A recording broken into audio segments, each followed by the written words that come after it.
ইলাহা ইল্লাল্লাহ লা ইলাহা ইল্লাল্লাহ লা ইলাহা ইল্লাল্লাহ হাতে করে হাতের কাম পায়ে করে পায়ের কাম হাতে করে হাতের কাম পায়ে করে পায়ের কাম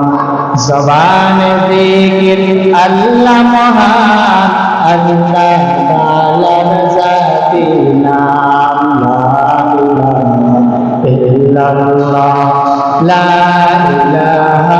ইল্লাল্লাহ লা ইলাহা ইল্লাল্লাহ লা ইলাহা ইল্লাল্লাহ লা ইলাহা ইল্লাল্লাহ লা ইলাহা ইল্লাল্লাহ মুহাম্মাদুর রাসূল